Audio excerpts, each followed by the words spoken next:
అందరికీ నమస్కారం. అమ్మా ప్రసాద్. ఇవాళ బుద్ధ జయంతి శుభాకాంక్షలు.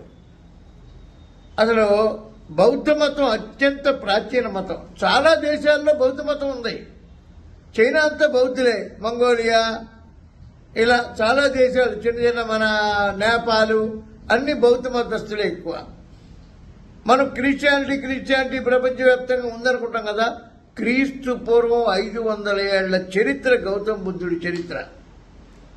గౌతమ బుద్ధుడి బోధనలో ముఖ్యమైనది ఏంటంటే, మన జీవితం అంతా కష్టాలమయం, బాధలమయం. మానవుడు పుట్టినప్పటి నుంచి చనిపోయే వరకు బాధలే ఉంటాయి. దానికి ఒక అష్టాంగ మార్గం సూచించాడు ఆయన, ఆ బాధల విముక్తి కోసం. అది ఏంటంటే సరైన వాక్కు, సరైన జీవనోపాధి, సరైన ప్రయత్నం, సరైన దిశలో నడవటం.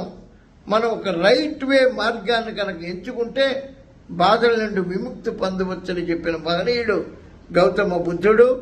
అంబేద్కర్ గారు కూడా ఆయన చివరి దశలో ఈ యొక్క బుద్ధిజం తీసుకున్నారు. చాలా మందికి తెలియదు ఇది.